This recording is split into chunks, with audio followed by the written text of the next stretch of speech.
नमस्कार बच्चों, आज हम आपको पढ़ाएंगे पाठ 2 भारत में अंग्रेजी राज्य की स्थापना। हमने बच्चों ये सब बता दिया था 18वीं शताब्दी में कैसे जो है कि मुगल सत्ता पतन हुआ। इसके बाद अंग्रेज़ों ने अपना शासन स्थापित किया। उपनिवेश के बारे में हमने बताया था। भारत को अंग्रेज़ों ने अपना उपनिवेश राज्य क्यों बनाया क्योंकि उनको क्या था कि भारत से कच्चा माल चाहिए था और वहाँ और इंग्लैंड में बने जो कारखाने में बने उत्पाद थे, कपड़ा हो गया या चाय हो गया या और चीज़ें लाके भारत में बेचना था ताकि उनके उद्योगों का विकास हो सके। इसके बाद हमने बताया कि देखिए किस तरह से जो है कि कंपनी अपना व्यापार चक्र चलाती थी। फिर भारत से माल जो है कि कोने कोने से बंदरगाहों तक पहुँच जाए, तो इसके लिए उन्होंने रेलवे बनाया, इसके लिए सड़कें बनाई, दूरसंचार के साधन बनाए। तो इस तरह से क्या हुआ, उनका और व्यापार बढ़ना शुरू हो गया। फिर हमने देखा भारत के राज्य और विदेशी कंपनियों की सेना। भाई भारतीय जो राज्य थे जैसे बंगाल था, मराठा था, इसके बाद अवध का राजा था, फिर राजपूत थे, इन सब का राज्य तो था। अब ये राज्य जो थे ये आपस में ही एक दूसरे से लड़ भिड़ रहे थे। तो अंग्रेज और फ्रांसीसी दो ही ताकतें बची थी। तो इन दोनों ताकतों ने क्या किया कि कभी अंग्रेज एक का पक्ष ले लेती थी, एक का पक्ष फ्रांसीसी ले लेती थी, और जो भी शासक विजयी प्राप्त हो जाता था या विजय कर लेता था राज्य, उससे उसकी सेना का खर्चा लेते थे और उसके जो है कि उपहार वगैरह सब देता था राज्य, और फिर जो है कि उसकी सेना के रखरखाव के लिए एक ज़मीन भी दे देते थे। तो इस तरह से जो है कि वो कंपनी अपने सेना का क्या है सेना को अपनी बढ़ाती चली गई और उसकी सेना शक्तिशाली होती चली गई। फिर हमने देखा था कि यूरोपीय सेना किस तरह से जो है शक्तिशाली थी, उसके पास नौसेना थी, तोपें थी, बंदूकें थी, और भारतीय सेना के पास किस तरह से जो है कि ना तो उनके पास बढ़िया जो अनुशासित सैनिक थे और ना ही कोई आधुनिक हथियार वगैरह था। फिर हमने आगे देखा कर्नाटक युद्ध, 3 युद्ध हुआ, जिसमें जो है कि फ्रांस और इंग्लैंड के बीच युद्ध हुआ, जिसमें फ्रांस जो है कि वो पराजित होकर यहाँ से अपनी नौसेना और सेना लेकर चला गया और बचा केवल कौन, इंग्लैंड यहाँ पर बच गया, और इंग्लैंड एक छत्र रूप से राज किया। राजाओं और नवाबों को अंग्रेज़ों से खतरा आप जानते ही हैं। ब्रिटिश इंडिया कंपनी का भारत के राजाओं कि राज्य से फ़ायदा उठाना, कि किस तरह से उन्होंने अपना फ़ायदा उठाया। फिर बच्चों हमने ये सब देख लिया था, प्लासी का युद्ध भी देख लिया, सिराजुद्दौला को कैसे पराजित किया। हम आज बच्चों यहाँ से पढ़ाएंगे। इससे सिराजुद्दौला को उसकी विश्वासघात का आभास हो गया। बच्चों जैसे हमने बताया था कि युद्ध स्टार्ट हो गया, युद्ध दोनों सेनाएं एक दूसरे से लड़ रही हैं, लेकिन आप देखेंगे कि उसका मुख्य सेनापति जो मीर जाफ़र है वो अपनी सेना को आज्ञा ही नहीं दे रहा है कि आप लड़ाई करिए अंग्रेज़ों से। इसके बाद आप देखेंगे कि राय दुर्लभ था और कई सेनापति थे, वो सब युद्ध ही नहीं कर रहे हैं, सब पीछे जो है कि बस तमाशा बन के देख रहे हैं कि हार कौन रहा है और कौन जीत रहा है। अब जो है कि सिराजुद्दौला इस बात को समझ गया कि लग रहा है कि कुछ इन सब ने घपला किया हुआ है या विश्वासघात किया हुआ है। वह षड्यंत्र बचने के लिए लड़ाई का मैदान छोड़कर भाग गया। वो छोड़कर भाग गया कि देखा कि यार कोई लड़ ही नहीं रहा है, और लड़ नहीं रहा है तो अंग्रेज जो है कि उसकी सेना को मार काट रहे हैं, तो वो जो है कि मैदान छोड़ के भागना स्टार्ट कर देता है। नवाब के भाग जाने से उसकी सेना में भगदड़ मच गई। अंततः नवाब को बंदी बना लिया गया और मीर जाफ़र के पुत्र ने उसकी हत्या कर दी। नवाब जैसे ही नवाब को ये लगा कि नहीं अब हमारे साथ षड्यंत्र हो रहा है, नवाब जैसे भागना चाहा और भाग तो गया नवाब युद्ध मैदान से, लेकिन वो जहाँ छिपा वह स्थान मीर जाफ़र जानता था, और मीर जाफ़र का पुत्र जो है कि उसका जाके गला रेत दिया। अब जैसे सिराजुद्दौला की मृत्यु हुई वैसे ही ये समाचार उसकी सेना में पहुंच गया और सेना में भगदड़ मच गया। अंग्रेज़ों ने पूरी सेना को लहूलुहान कर दिया। इसके बाद आप देखेंगे कि मीर जाफ़र को अंग्रेज़ों ने धोखा देने के पुरस्कार में बंगाल का नवाब बना दिया, और मीर जाफ़र ने अंग्रेज़ों को बहुत सा धन व जागीर दी। बच्चों अब जो है कि मीर जाफ़र जो है कि ये वादा किए हुए थे अंग्रेज़ों ने कि हम तुम्हें क्या बनाएंगे, शासक बना देंगे। तो अंग्रेज़ों को जो है कि अंग्रेज़ों ने मीर जाफ़र को अपना शासक बना दिया। अब जब अंग्रेज़ों का शासक अब बच्चों जो है कि मीर जाफ़र शासक बन गया। अब जब शासक बन गया तो वो किसके सहयोग से बना था शासक, अंग्रेज़ों के सहयोग से। तो उसने अंग्रेज़ अधिकारियों को खूब धन दिए, जितना खजाना था खूब लूट जितना खजाना था भर भर के उसने दान दिया। फिर जागीर मतलब होता कि ज़मीन देना, ये अपने यहाँ की जो ज़मीन कुछ थी उसको भी उन्होंने अंग्रेज़ों को दे दिया। अब जब अंग्रेज़ों को ज़मीन और धन दे दिया तो अंग्रेज़ जो अधिकारी और बलवते हो गए, उनकी इच्छाएं और जगने लगी कि यार बड़ा मालदार जो है कि ये शासक मिल गया है। भाई अधिकारी को क्या चाहिए, उसकी लालच है, उसको पैसा चाहिए, बस ओके पैसा चाहिए, पैसा हमें जितना मिलत रहा है उतना मजा आए। तो अंग्रेज अधिकारी जो ना कि ई कहाँ है कि मीर जाफर का हो सोने की बोरी हो, जब हाथ डाला तब निकालला, जौन अधिकारी आवा तौन हल्का लिए बादशाह के बनाए बा शासक, हम बनाए है, चला कुछ दे तो उन्हें सेवा सत्कार में के लिए भैया ये लिया इतना धन लिया, इनके नाम 10,000 कहता है, 20,000 कहता है, इस तरह से वो धन देता रहा है। मीर जाफर महत्वाकांक्षी तो था किंतु वह स्वतंत्रता पूर्वक शासन नहीं कर सका। मीर जाफर इस लालच में था। हालांकि मीर जाफर जो है सिराजुद्दौला के साथ गद्दारी किया, लेकिन वो महत्वाकांक्षी तो था कि वो सोच रहा था कि नवाब बन के हम जो है अपने तरीके से बंगाल का शासन संचालित करेंगे। उसे ये नहीं पता था कि हमको अंग्रेज़ के अधीनता में शासन करना पड़ेगा, और अंग्रेज जब चाहेंगे तब हम हमारे ऊपर धमकेंगे, और जो छूट चाहेंगे जो छूट ले जाएंगे, जितना धन कहेंगे उतना धन हमको देना पड़ेगा। तो उसकी स्थिति बड़ी अटपटी हो गई। उसने अनुभव किया कि अंग्रेज उसे मात्र एक कठपुतली की तरह नामधारी शासक के रूप में रखना चाहते हैं। वो इस बात को धीरे धीरे समझ गया कि अरे यार ये तो गड़बड़ हो गया। ये अंग्रेज जब भी आ रहे हैं, कोई भी अधिकारी आ रहा है, वो जो है कि इतना हमको पैसा चाहिए, कोई अधिकारी आ रहा है कुछ हड़का रहा है, कोई कह रहा है तुम्हारे ऊपर कोई आक्रमण कर रहा है, तुम हमको पैसा दो, हम जो है कि सेना के लिए इतना खर्चा चाहिए। मतलब तरह तरह से उससे जो भी अधिकारी आता था तो पैसा वसूले जाता था। उसे लगा कि यार हम तो अंग्रेजों के क्या हो गए, कठपुतली हो गए।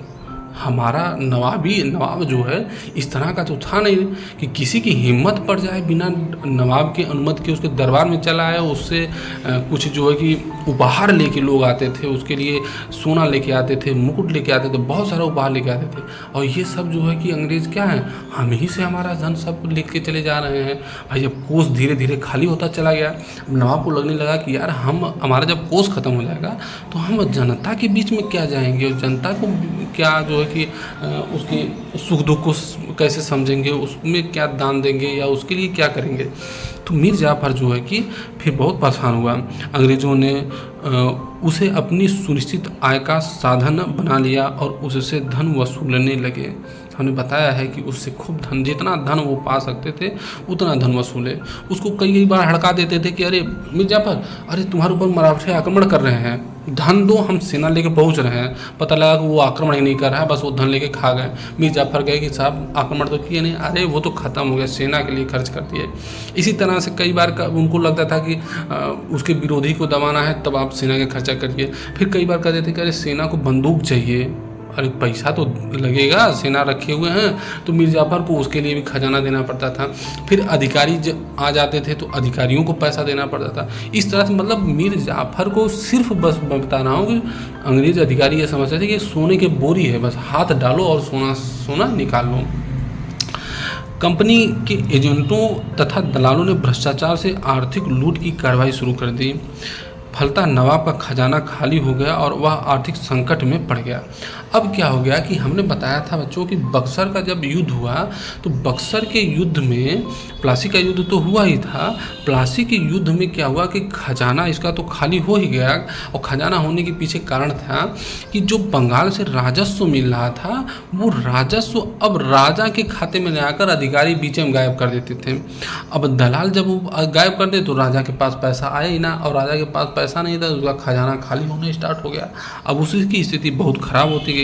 अतः वह अंग्रेजों की बढ़ती मांग पूरा करने में असमर्थ हो गया। एक बार कहते हैं ना कि देते देते देते देते जब उसका जो है लगा कि यार अब तो हम अपने खाने के लाले पड़ गए, तब उसको समझ में आया कि नहीं अब बहुत ज़्यादा हो गया, अब हमसे हो नहीं पाएगा। उनके आर्थिक शोषण व उत्पीड़न के फलस्वरूप किसानों तथा दस्तकारों में असंतोष व्याप्त हो गया। भाई किसान विद्रोह करने लगे कि हमसे राजा इतना पैसा वसूल रहा है, हमसे राजा इतने क्रूरता से पैसा वसूल रहा है। उधर जो है कि जो कारीगर थे, दस्तकार थे, वो भी विद्रोह करने लगे कि यार हमसे राजा इतना पैसा वसूल रहा है, हम खाने के लिए मर रहे हैं, हमारे पास जो है कि बच्चों को कपड़े खरीदने के लिए, उनकी जो है कि पालन पोषण करने के लिए नहीं पैसा बच रहा है, तो राजा के खिलाफ जो है धीरे धीरे क्या हो गया, आक्रोश शुरू हो गया। इस राजनीतिक और आर्थिक अव्यवस्था से ऊब कर वह अंग्रेजों से छुटकारा पाने का उपाय सोचने लगा। अब ये बात कहीं न कहीं मीर जाफ़र को समझ में आने लग गई कि अगर हम कोशिश करें कि अंग्रेज़ों से छुटकारा पा लें तो हो सकता है कि हमको स्वतंत्र रूप से शासन करने का मौका मिलेगा। और जब हम स्वतंत्र शासन करेंगे तो क्या करेंगे, जनता का भी कल्याण करेंगे, जनता भी खुश रहेगी और हमारा राज्य भी संपन्न होगा और अंग्रेज़ क्या हो जाएगा, अंग्रेज़ों को हम धीरे धीरे क्या करेंगे, भगा देंगे। लेकिन उसकी सोच जो है बहुत देर में वो सोचा ये बात। कहते ना कि कोई बात अगर सही समय पे अगर उसको पकड़ लिए या उसको चिन्हित कर लिए तो समझ लीजिए आपका जीवन सफल हो गया। वरना अगर समय बीत गया ना, या समय वो बीत चुका है, तो जानिए पछताने के लिए कुछ बचेगा नहीं। यही स्थिति मीर जाफ़र के खिलाफ हुई। मीर जाफ़र को लगा कि अब तो सब कुछ हमारा लूट गया है, अब क्या करें। इसी बीच 1760 में अंग्रेज़ों ने उसे गद्दी से उतारकर उसके दामाद मीर कासिम को बंगाल का नवाब बना दिया। अंग्रेज़ों को ये बात भनक लग गई कि ये तो हमारे खिलाफ ही षड्यंत्र करने लग गया है। भाई वो अंग्रेज़ जाते थे कि मांगते थे कि हमारी सेना के लिए खर्चा दे दीजिए। जाफ़र के पास होता नहीं था, वो कहता था कि भाई हमारे पास है ही नहीं तो हम तुम्हें कहाँ कर दे देंगे, कहाँ से लेके आएँ। तो इस तरह से जो है कि जब अंग्रेज़ों को ये लगा कि अब भैया ये हमारी जो दूध देने वाली गाय है ये लात मार रही है, तो उन्होंने क्या किया कि फट से गद्दी से उतारा, उसके दामाद मीर कासिम को शासक बना दिया। अंग्रेजी सेना का खर्च चलाने हेतु उनको वर्धमान, मिदनापुर, चरगांव के जिले अंग्रेज़ों को देने पड़े। और मीर कासिम यही शुरुआत में लालच में यही पड़ गया कि हम बंगाल का नवाब बन जाएंगे तो हम जो है कि अपने तरीके से शासन का संचालन करेंगे। क्योंकि हर व्यक्ति भाई नवाब बनना बड़ी बात नहीं थी कि मतलब पूरे बंगाल में अपने तरीके से आप राज कर सकते थे। तो इसके लिए उसने जो है कि वर्धमान, मिदनापुर और चरगांव 3 जिले जो है अंग्रेज़ों को दे दिए कि आप अपनी सेना का रख रखाव करिए और इससे आप कर प्राप्त करिए, और कर प्राप्त करके आप अपनी सेना का रख रखाव करिए, और जब हमको मदद चाहिए तब हम आपकी सेना को बुला लेंगे और इसके बाद हम विरोधियों पर टूट पड़ेंगे। तो ये स्थिति उसकी चल रही थी। मीर कासिम एक योग्य शासक था, वह बंगाल की दशा को सुधारना चाहता था। उसने विद्रोही अमीरों का दमन किया और अपनी सेना में आवश्यक सुधार किए। मीर कासिम मीर जाफ़र की तरह नहीं था। मीर कासिम जो है बड़ा योग्य शासक था। वो ये चाहता था कि बंगाल स्वतंत्र हो, बंगाल में सेना संगठित रूप से रहे, बंगाल की जनता खुशहाल रहे, और वो सुधार करना शुरू कर दिया। उसने अपने विरोधियों का दमन किया, सेना में सुधार कर लिए। उसने जो है कि आधुनिक तरीके की बंदूक लेके आया, उसमें जो है कि अनुशासन जिस तरह का अंग्रेज़ों का था उस तरह का अनुशासन लेके आना शुरू किया। तो सेना जो है उसकी थोड़ी सी सुधरने शुरू हो गई।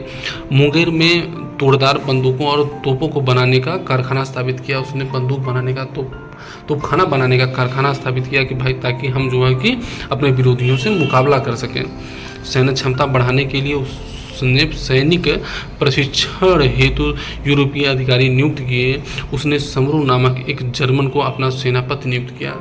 वो इतना देखिए कितना वैज्ञानिक सोच का था और कितनी जो है कि ऊंची सोच का व्यक्ति था कि उसने सैनिकों को प्रशिक्षित करने के लिए यूरोपीय अधिकारियों को नियुक्त किया कि भाई आप जो है कि हाँ हमारी सेना को आप प्रशिक्षित करेंगे। और कैसा प्रशिक्षित करेंगे, जैसा अंग्रेज सेना प्रशिक्षित है। और उसको सेनापति नियुक्त कर दिया, किसे, समरू को। उसने अंग्रेज़ों के व्यापार पर भी प्रतिबंध लगाने का साहस किया।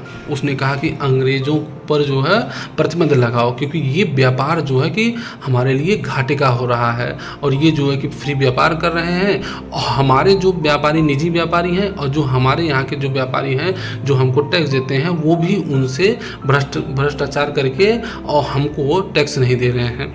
तो इस तरह से आप देखेंगे कि उसने प्रतिबंध लगाया। अतः अंग्रेज़ों ने अप्रसन्न होकर उसे हटा देने का निश्चय किया। अंग्रेज़ ये समझ गए कि ये भी भाई साहब गड़बड़ व्यक्ति को चुन लिए हैं, ये भी अपने आप को स्वतंत्र करना चाहता है। अंग्रेज़ों की बुद्धि खराब होने लग गई। तो उन्होंने क्या किया कि मीर कासिम को सत्ता से हटा दिया।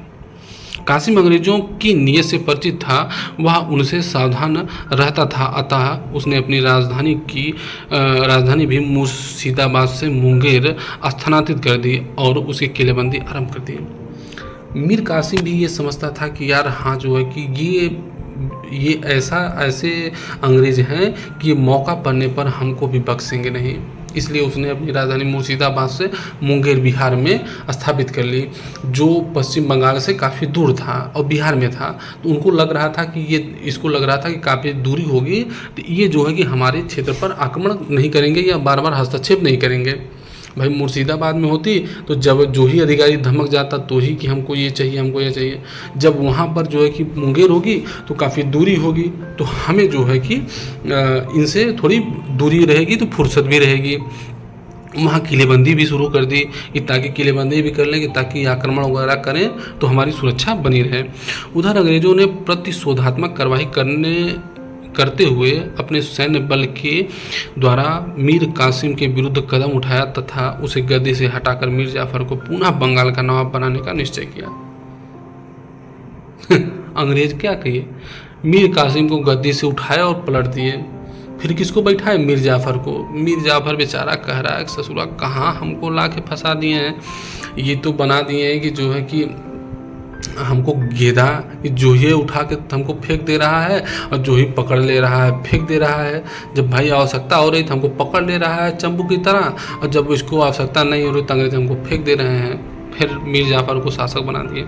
अब मीर कासिम इस अपमानजनक व्यवहार से आग बबूला हो गया। उसने अपनी सेना संगठित कर अंग्रेज़ों से लड़ाइयाँ लड़ी किंतु वह पराजित हुआ। मीर कासिम बहुत लड़ाइयाँ लड़ी, कम से कम 5-6 लड़ाइयाँ लड़ी, लेकिन वो अंग्रेज़ों से पराजित होता चला गया।